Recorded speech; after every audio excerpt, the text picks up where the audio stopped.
Hey YouTube, we're back with the concluding video from our shoot with Karina where we looked at the Canon R6 and how the EF versus RF lenses performed. Here you can see in Lightroom my 5 selected shots out of the 338 photos that we took that day. And first I want to walk through what we're going to talk about today. Editing can fall into different categories. To start off, we can look at this wide angle shot.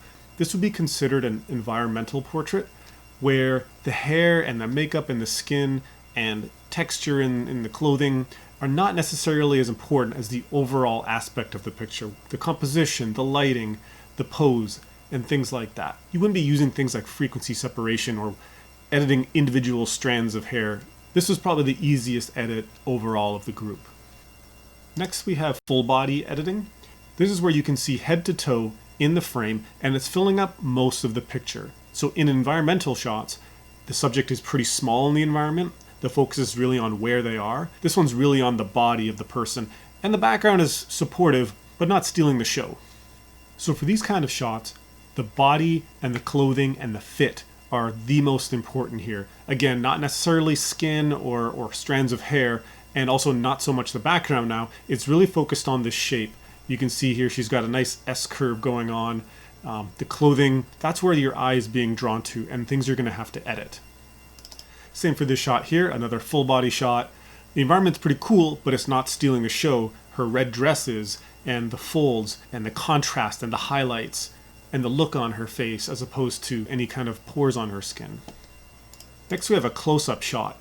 Here the environment you can kind of just let go. It's kind of just a blur. I don't think I did any editing at all on this shot in the background. It was all about the skin and the hair. This is where you really want to go nuts with every little pore and wrinkle and strand. The clothing is kind of important too, but not nearly as much as if you could see the whole shirt and the pants and the whole outfit. Here again, it's just supportive to her face and her eyes and her eyebrow. And then we have a 3/4 shot where it's a really good mix of the person, the body shape, the face, and the environment.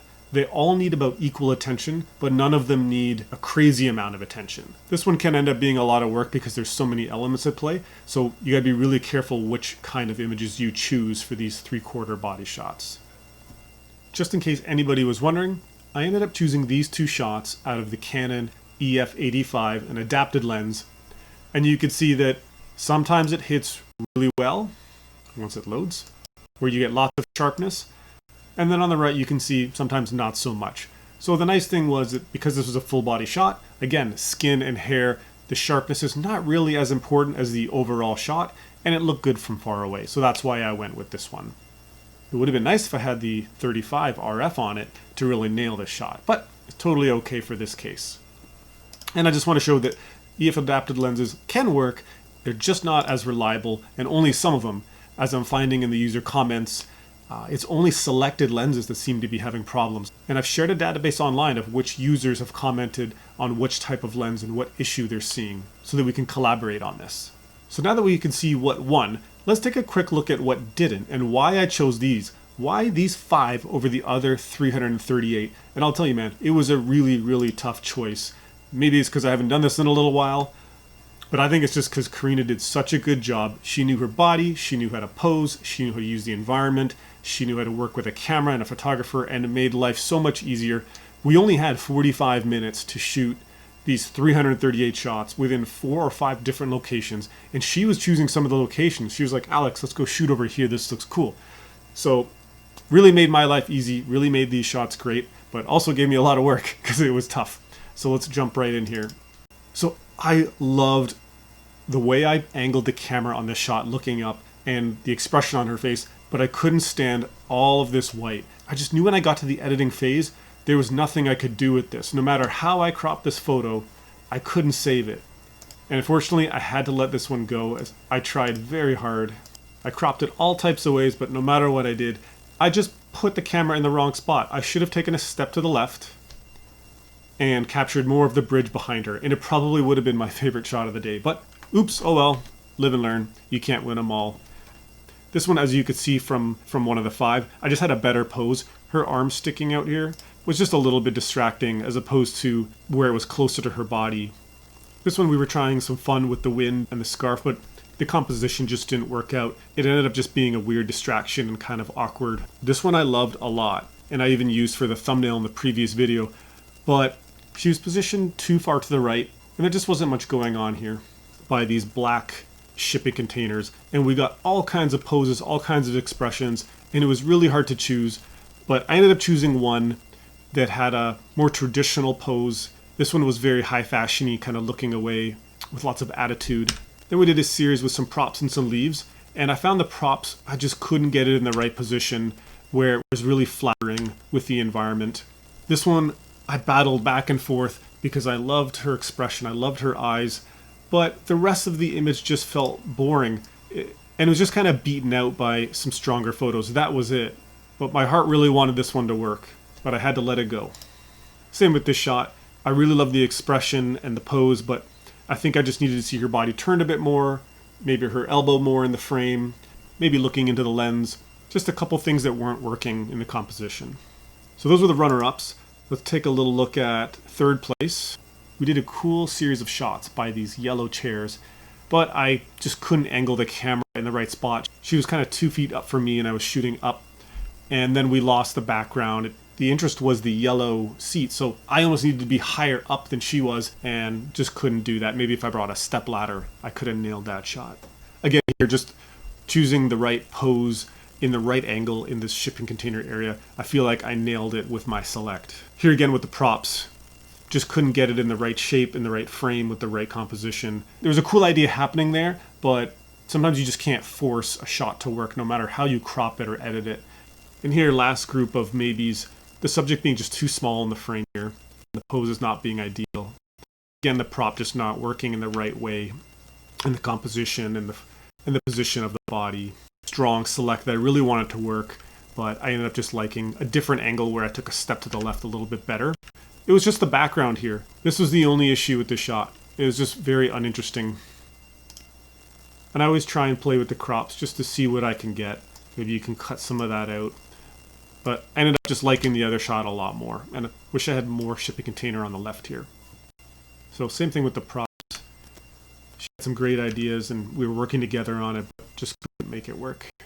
So let's take one last look at the selects that we did make. And let's quickly show you how far these came in Lightroom. This has settings already applied. So if I hit reset, you can see that I cropped it in a bit, brightened it, and gave it some color.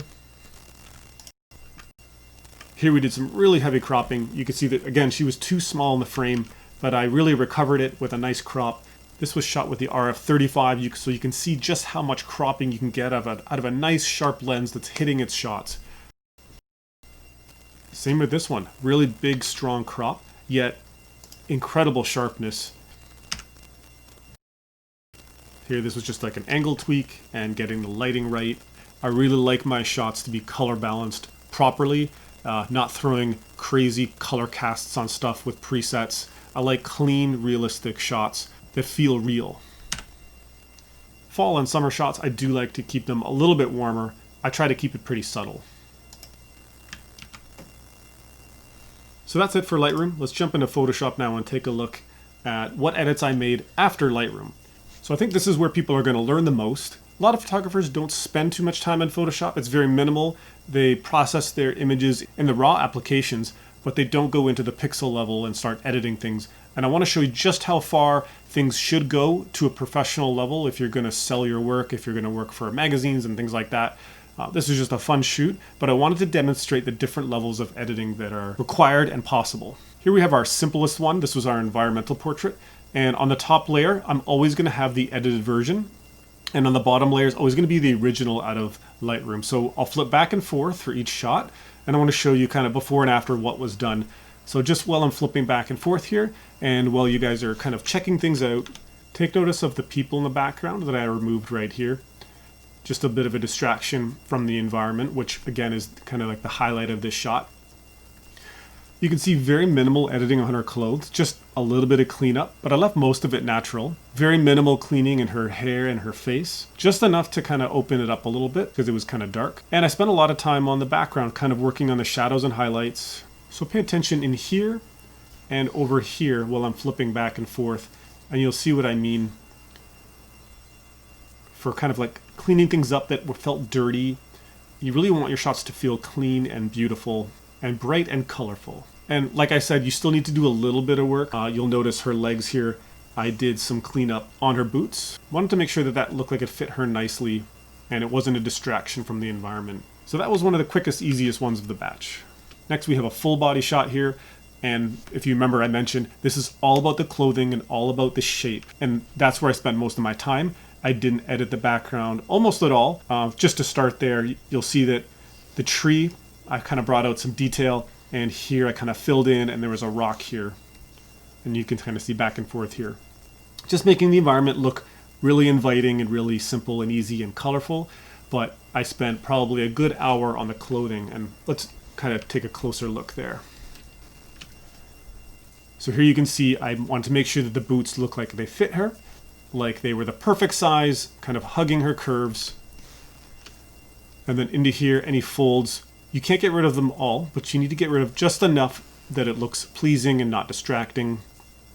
And you can see naturally things are just going to bunch up, especially with fall and winter heavy clothing. They're not going to fit nice and snug like skin tight leather is on a lot of like model shoots. So this is a lot more difficult to retouch, but it's very important to do. And you can't just let it be and throw a preset on it and throw it out there into the world.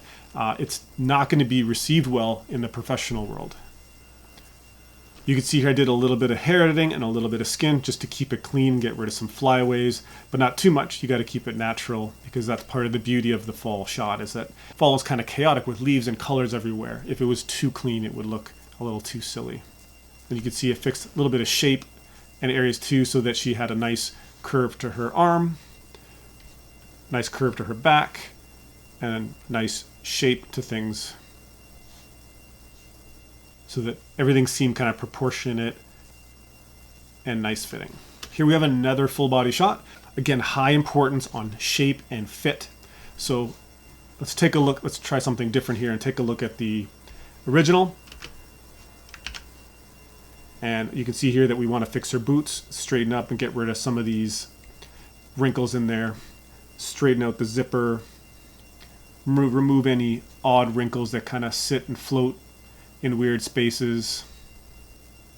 We want to clean up and make sure that the background is looking good. There's lots of dirt and dust and stuff. You can see here litter all over the floor. We got just a little pocket of weird light up in here that I ended up making all black just to remove it as a distraction. Overall, we're in a pretty cool moody spot, but it's too bright, so I added a lot of contrast. So let's take a look at the results here after doing all of that. So you can see we cleaned up the shipping container quite a bit. We cleaned up the floor, all the dirt. We reduced a few wrinkles on her shirt and really cleaned up her boots.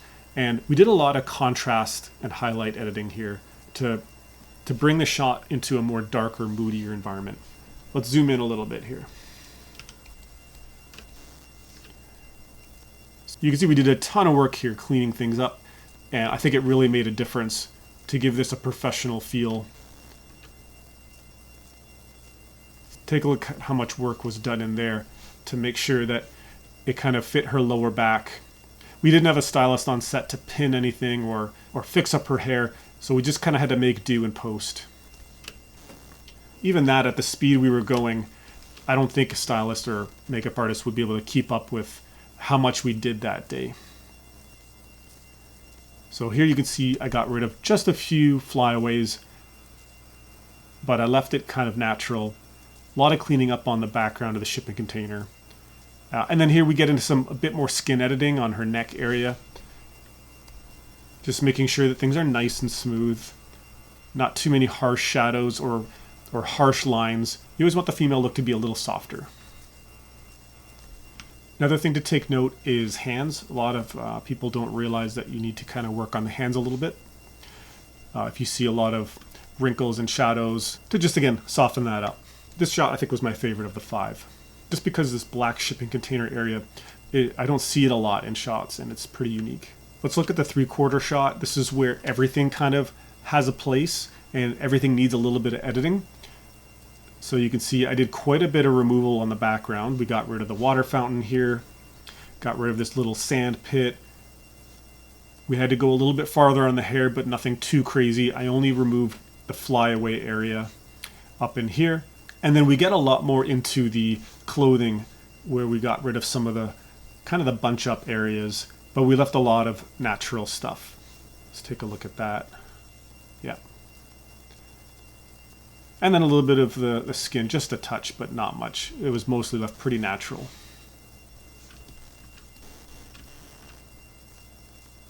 Yeah, just a nice light touch. She did a great job doing her own makeup and hair. These images I find are a lot more work because you have to pay attention to everything, and a lot can go wrong, but it's important to make the right select. You notice I walked you through the second round and the third round of picks that didn't make it, and it was because of composition and background things that would have caused issues and are just not as pleasing. So very important that stage before you edit anything to select the right photos. So the last shot is the close-up, and I just want to start off by kind of saying that this is, real life does not look like this. Karina won Miss Portugal. She is perfect as she is, but when you get into retouching and you get into things like cosmetics and accessories, they expect a level of editing that is hyper real. And it's good to know how to do it, but it doesn't need to be applied to your everyday photos. But I want to do this as an example for you guys to see how far things can go. And you can see quite a bit of work was done here. The first thing that I noticed right away was that her lips were being covered up by the shirt. So I had to remove this. So what I did was I exported a shot where her lips were in perfect view. I had 338 other photos. I just had to export one and layer it in. And that way I didn't have to make up stuff in Photoshop. I kind of like the result there. It was a little bit fuzzy, but it's okay.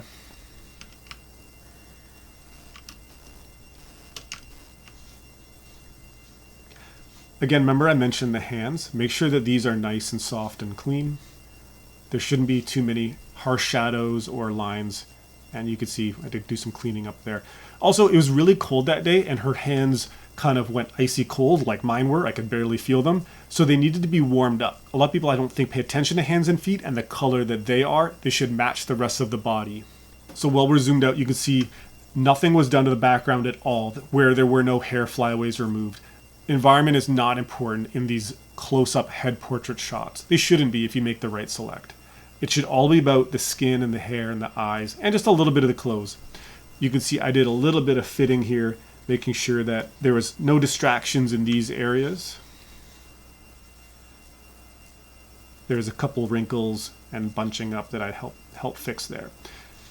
And her hair, it's so worth having a hair and makeup artist on set to kind of like have some hairspray and just kind of tame this away, because this is not fun to edit. And it doesn't even look perfect that once it's done, but I had to do the best I could with the time I had. So lastly, let's kind of jump into the kind of skin and the eyes in this area here. So you can't take away too many pores. You can't smooth it out too much because it'll look fake. And for that reason, I don't like using frequency retouch unless I absolutely have to, and there's no other option, because I find it just smooths things out too much and people just look flat and fake. And you can actually just tell it looks like it was frequency retouched. No image should be labeled by the technique it was used. That's a sign right there that something is going wrong. So I like to do these by hand and remove anything that I need to. You can see in her eyes, all eyes have veins naturally, so we kind of tone that down. Eyes naturally have a bit of a blue tinge, and you want to take away that a little bit by removing some vibrance. Any hair that's kind of creeping into the forehead in this area, you want to tone down. You can see that there. But other than that, she has a great look. She did a great job with her makeup, made my life really easy. And it was just mostly about basic cleanup stuff that really made this image shine. One last thing to mention is sometimes as hair's flying around in the wind and they're whipping their hair, you might need to just fill in a little bit. Just make sure to darken that up a little bit. What I think really makes all images shine is increasing the contrast and the saturation just to the right amount that things pop. There should be a sharpness to a highlight and a shadow area connecting that draws the eye in. If it's too flat or you throw too many presets with color washes on things, everything just becomes like a soup, and you don't want that. I hope you learned something walking through some high-end editing in different scenarios. I didn't get too much into details on how I did it because I think people just get bored by that. I think going high level is more important. You can learn those tools from tutorials, but when to use them is far more critical than how to. in my opinion. And it's harder to learn, and that's why I wanted to share with you guys. So thanks for watching. If you enjoyed this and learned something, please hit like and subscribe. Visit DemaninPhotography.com or my Instagram for even more info. Bye for now.